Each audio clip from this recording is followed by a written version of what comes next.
This board is gonna blow your mind because it's basically a hoverboard, and then you add these crazy light up wheels and you feel like you're on a rocket propelled Tron hoverboard. It's absolutely unbelievable. And if you haven't heard of it before, then you are about to discover what might be the coolest e-skate that money can buy. It can teach you to snowboard in the middle of the city with no snow. It makes a boring commute to work into a fun adventure of spinning, drifting and carving. And if this is the kind of thing that you're into, then it's basically just an infinite fun generator, as long as you have a good supply of wheels. So join me on an adventure exploring the incredible Summerboard-SBX, an electric skateboard which primarily is meant to emulate snowboarding on dry roads. But as far as I'm aware, it's basically a hoverboard. And I do not mean this crap, and I definitely don't mean this thing, which you can't even buy. I mean something more like this. Hoverboard. Or the kind of thing where you would zoom through the city, drifting, spinning. That's the kind of hoverboard that I'm thinking of. I mean something that you can actually buy and that feels and rides just like a hoverboard, so that we can finally feel as though the future from the past is here and now.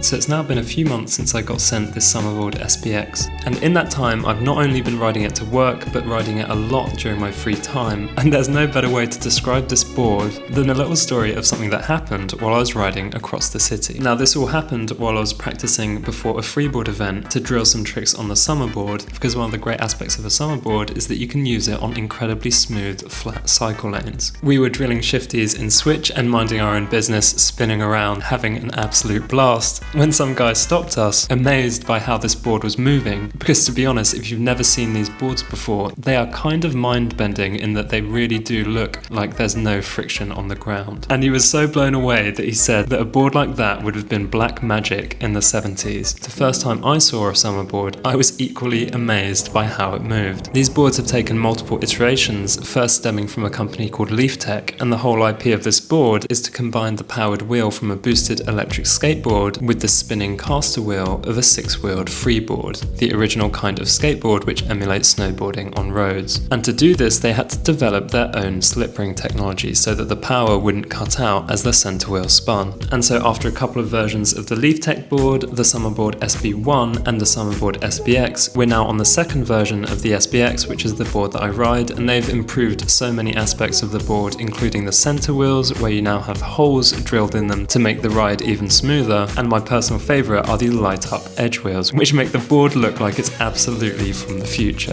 This board rides nothing like a standard skateboard or longboard, and to be honest, the technology involved makes it, in my opinion, the most impressive electric skateboard ever made. You can boost to nearly 30 miles an hour on it if you want to, which feels incredibly fast when you're on 2 spinning caster wheels, and the way that the board glides just like a freeboard when you're going at these high speeds makes it look and feel like you're flying above the ground. And the thing is, you just have so much more of a variety of tricks on the Summerboard than a regular electric longboard or skateboard. It's far more comparable to skating in that sense, because basically any trick from downhill snowboarding, whether that's Japanese style buttering or just kind of freestyle tricks, you can also do on the Summerboard, which is why it makes it so incredibly fun to commute on it, because your commute turns from being this boring part of your day where you're just riding from A to B to get to your job, and instead you replace it with an adventure where you can try all kinds of new tricks on loads of different roads which you might never have been to before. For example, going down this slope here, I was able to practice my shifties in both regular and switch, all while handling the board on uneven terrain.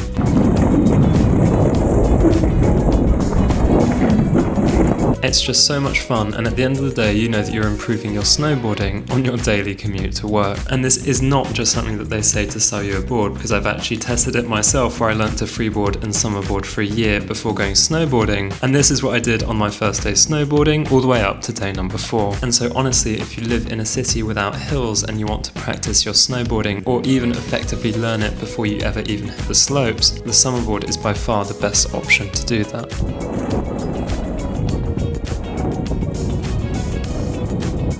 Now, one thing which I think is important to note is that this is definitely not a cheap hobby. Not only is the board pretty expensive at around $2,000, but I would say in general maintenance, especially if you ride it like me, which I probably don't expect you would, especially if you're just starting out, can turn out to be very expensive. I recently broke one of the motors and I've already used a set of wheels and had to change a belt drive. So just like basically every extreme sport or hobby, it will end up costing in order to do it regularly, with all of these things costing around $150. Although I really have been shredding the board a lot since I've had it in the last 3 months.